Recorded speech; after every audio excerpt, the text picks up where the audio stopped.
हनुमान, ये नाम सुनते ही जहन में क्या आता है? जाहिर है, अतुलनीय शक्ति, पराक्रम और एक ऐसा योद्धा जिसे कोई हरा नहीं सकता। हम सबने उनकी ताकत की कहानियां सुनी है।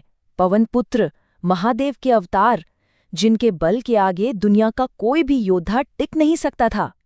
मतलब उन्हें हराना असंभव था। लेकिन यही कहानी में एक बहुत दिलचस्प मोड़ आता है। अगर वो सच में अजय थे, तो फिर कुछ कथाओं में उनकी हार का जिक्र क्यों मिलता है? चलिए आज इसी विरोधाभास की परतों को खोलते हैं। तो अब हम उन 3 खास मौकों को देखेंगे जब महाबली हनुमान को भी युद्ध में मुश्किलों का सामना करना पड़ा। और इसकी शुरुआत हम करेंगे एक उल्टी गिनती से, उन योद्धाओं की जिन्होंने ये कर दिखाया।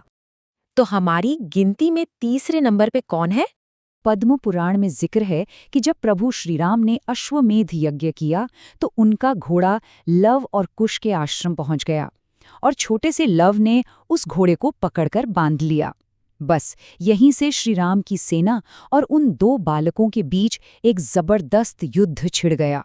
और उस युद्ध के दौरान कुश ने एक ऐसा शक्तिशाली बाण चलाया जो सीधा हनुमान जी की छाती में लगा। और जानते हैं क्या हुआ? वो एक ही बाण के वार से मूर्छित होकर जमीन पर गिर पड़े। पहली नजर में देखें तो ये एक साफ साफ हार थी। लेकिन सवाल तो यही है, क्या ये सच में एक हार थी या फिर इस घटना के पीछे कोई और ज्यादा गहरा मतलब छिपा हुआ था? इस सवाल को थोड़ी देर के लिए अपने जहन में रखिएगा। चलिए अब आते हैं हमारी गिनती में दूसरे नंबर पर। ये किस्सा रामचरितमानस का है। मौका था जब हनुमान जी लक्ष्मण जी के लिए संजीवनी बूटी का पूरा पहाड़ लेकर आसमान से गुजर रहे थे, अयोध्या के ठीक ऊपर से, जहां भरत ने उन्हें देखा और कोई मायावी राक्षस समझ बैठे।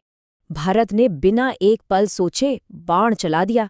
बाण लगते ही हनुमान जी नीचे आ गिरे, लेकिन गिरते गिरते उनके मुंह से सिर्फ एक ही नाम निकला, राम राम। बस ये सुनते ही भरत को अपनी गलती का एहसास हो गया।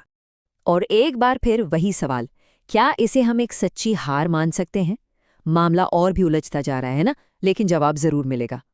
और अब नंबर 1, एक ऐसा योद्धा जिसने देवराज इंद्र तक को हरा दिया था, जिसने स्वर्ग पर विजय पाई थी, वो था।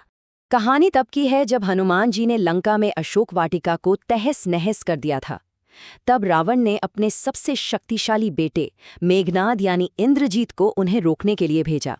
इंद्रजीत ने अपनी सारी ताकत लगा दी, हर तरह के अस्त्र शस्त्र का इस्तेमाल किया, पर सब बेकार।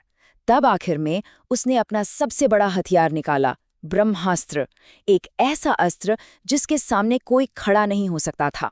जैसे ही ब्रह्मास्त्र चला, हनुमान जी ने उसका मान रखा और खुद को उससे बंधने दिया। वो शांत होकर जमीन पर आ गए। देखने वालों के लिए तो ये एक निर्णायक हार थी। आखिरकार महाबली हनुमान को काबू कर लिया गया था। और अब आखिरी बार हम ये सवाल पूछ रहे हैं, क्या ये सच में एक हार थी या फिर एक बहुत ही बड़ी और सोची समझी रणनीति का हिस्सा?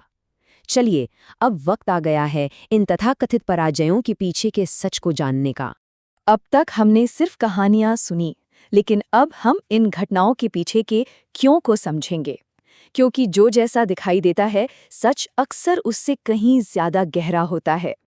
जरा इस टेबल पर एक नजर डालिए। यहाँ तीनों घटनाएं एक साथ हैं। पहले 2 मामलों में लवकुश और भरत, नतीजा तो हार जैसा दिखता है, लेकिन उसके पीछे की वजह क्या थी? वजह थी सम्मान, अपने प्रभु श्री राम के वंश और उनके भाई के प्रति आदर। लेकिन इंद्रजीत वाले मामले में वजह पूरी तरह से अलग थी। वो थी एक रणनीतिक चाल।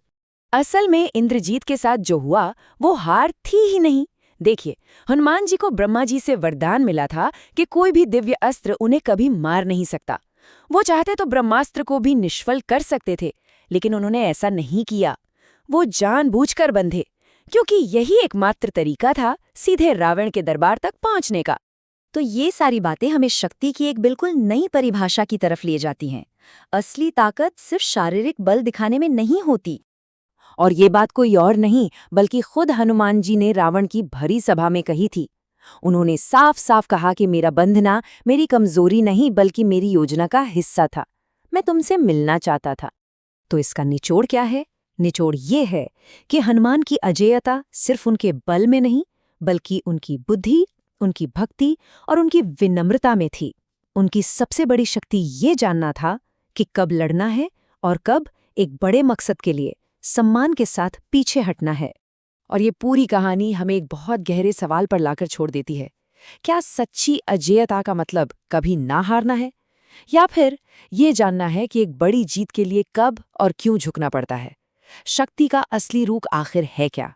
इस पर सोचिएगा जरूर।